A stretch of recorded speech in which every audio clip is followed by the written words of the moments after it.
they are asking what action can be taken by the head of institution in case of chairman of SMC and also members of SMC are having passive attitude towards monthly meetings and preparation of school development plan. If something like this is not prepared, if they are not coming for meetings, you change the SMC, you change the members. In fact, the school headmaster would be the chairman of SMC, but it could be different in different states as well. So you will have to take care of it, and if there are members who are not coming for the meetings, who are not contributing in preparation of school development plan. There is a call from Bhivani. Hello, yes, speak please. Hello, Bhivani. Serial number 4, total number of meals served during the previous academic year. Or question number 5, number of days on which MD and was served. And what is the difference between these two questions? And question number 5, number of days on which MD and was served, here is not mentioned. My last question regarding the last table, table number N. Last point, total enrollment. What is the reference date of the total enrollment? Ji. Thank you, sir. Thank you. In fact, your question was on midday meal information which is to be collected from all these schools. Option number 4 and 5 which are there in the data capture format of midday meal. What is it? They're asking what is the, he's asking what is the difference in item number 4 and 5. Number 4 is total number of meals served during the previous academic year. As you could see, the space provided to fill up this information is about 6 digits. That means it might run into lakhs. Here it is very similar to the attendance which we are calculating in the table, last table, table M. You need to calculate that if a school has got an enrollment of 100 children are there in a school. If you are providing them meal today, maybe 90 of them are taking meal today. Not 100, because 5 are not present and other 5 are not taking meals today. They have brought it from their homes, and 90 are taking meals. So today's figure will be 90. Tomorrow's figure could be 85. Day after tomorrow it could be 95. 95 children are taking meals. Similarly, you will have to calculate it for the entire year. If the school functions for 200 days and 100 children are there, the figure which may come for a particular grade for the entire year or for the question number 4 could be 20,000. It will be 200 days into actual attendance in the year or actual number of children who are getting the midday meal or who are taking the midday meal in the school. This is that figure in the number 4, whereas number 5 is number of days on which MDM was served. It may happen that 80 children said out of 100 that we will take midday meal, but most of the time you would see that 100% enrollment is not there. So here what we are asking is how many days schools served the midday meal. It may also happen that due to paucity of grains or maybe fuel was not available for certain number of days, you provided out of 200 functional days, you provided only midday meal for only 180 days. 20 days you were not able to provide the midday meal. Here you would provide only the number of days on which MDM was served. That means 180 it could be, but it cannot be more than number of days school function. Your last point was on reference date in attendance table, enrollment of previous year. So here you would give the enrollment as on 30th September of previous year, which was also recorded in DISe previous year. The same information has to be given. And the audience at studios doesn't need any toll-free number for them, and they can ask, they'll be handed over a mic and they can ask their queries straight away to the resource persons. So we have got a person who will be giving you mic, so you may just raise up your hands and ask questions. We had already received a question from the audience, and that is about the total number of classrooms having blackboard at the ground level. So they want to know what is this ground level blackboards. So the clarification is there are some classrooms in the school where blackboard is painted on the lower part of the walls, where the children can write and they can draw something. So that is the kind of concept of blackboard at the ground level. So you have to specify in that particular column, you have to specify total number of classrooms having those ground level blackboards. So total number of classrooms has to be specified there. Kanchipuram, there is a call from Kanchipuram. Ma'am, page number 2, ninth question, state defines supplementary variable. That 5 questions are similar, no? We want that. And we want that definition for those 5 questions, and not only that, and 4th page also, ma'am. Okay. Is there any other page, question? Question number 22 to 31. We want Okay. explanation, ma'am. That's right. What else? 22 to 31. Okay, thank you. So friends, as you would notice that on the data capture format Okay, which has been given to you, you would find that on most of the pages we have supplementary variables listed out, and we have not mentioned anything there. You would find only a simple blank line there.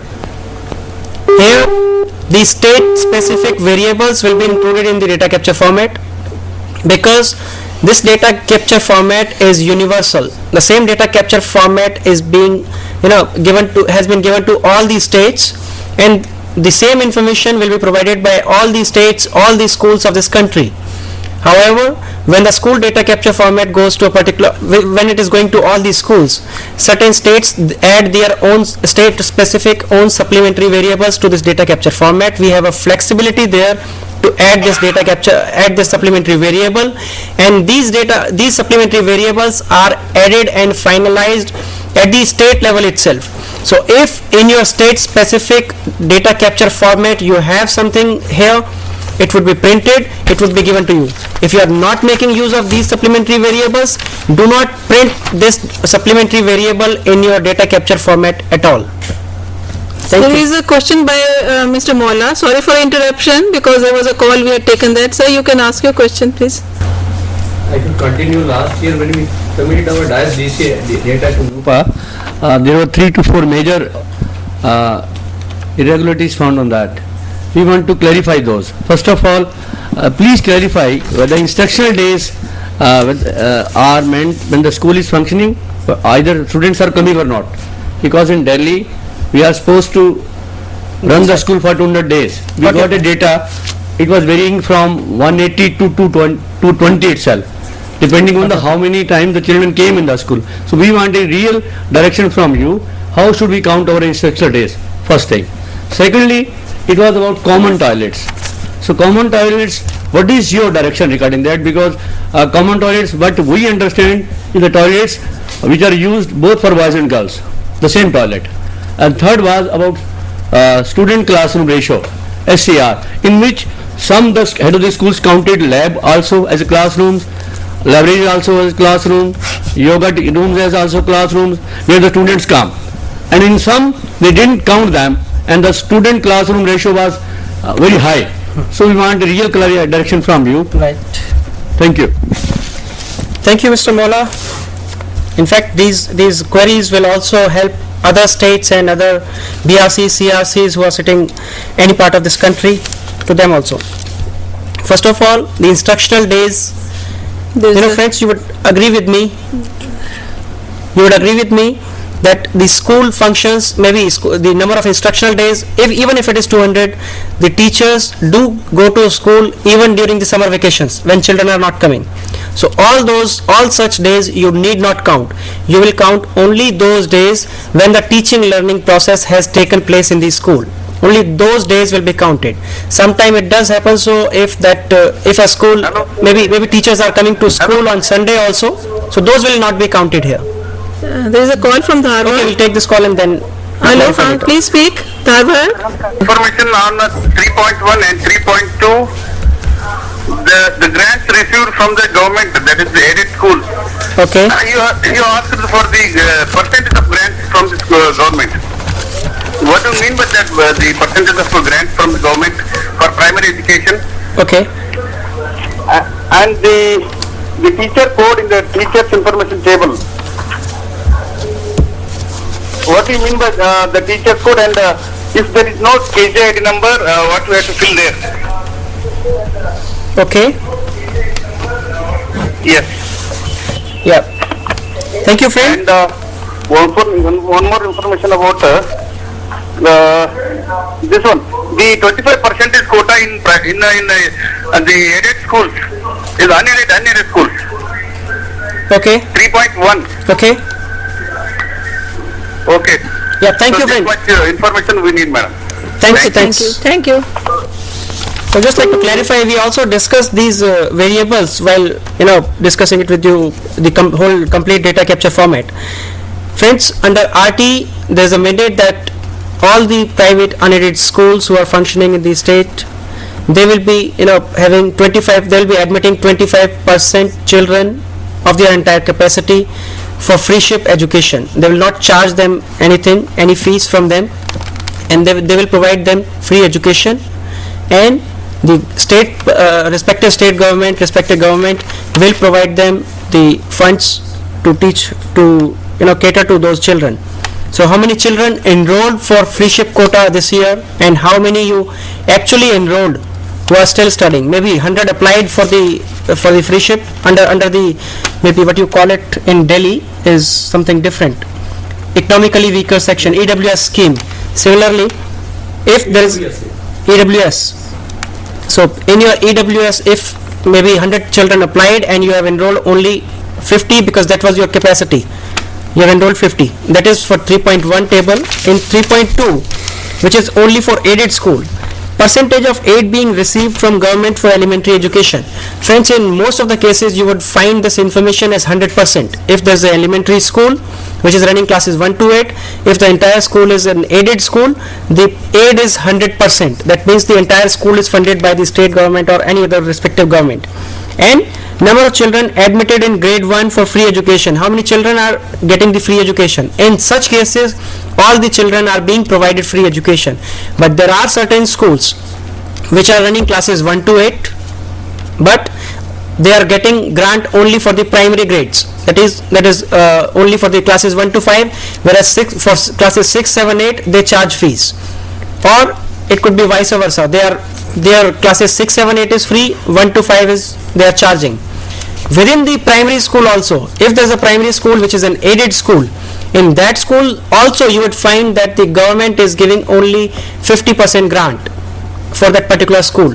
So in that case, we will have the information that we are receiving 50% grant and we have admitted these many children in class 1 and we are providing free education to these many children. We have received a question from Karnataka about the attendance, where we are seeking the information related with annual attendance. In that particular format, the second point is total enrollment of last academic year. The audience or Mr. they have not written their name. This question is from BRC Raibag from Karnataka. Their confusion is, what they have done is they have multiplied the total enrollment into number of working days. Let it be clarified that when you are specifying the total enrollment of last academic year, class wise and gender wise, you have to only specify the total number of students in that particular class in previous year, gender wise. Don't multiply that total number of students with total number of working days. On the first, when we are asking annual attendance, there we are seeking total number of boys and girls class wise present throughout the year. So we are taking number of working days also there. But in the second part where we are asking total enrollment of the last academic year, that value, total enrollment, has not to be multiplied with the number of working days. It should be clarified.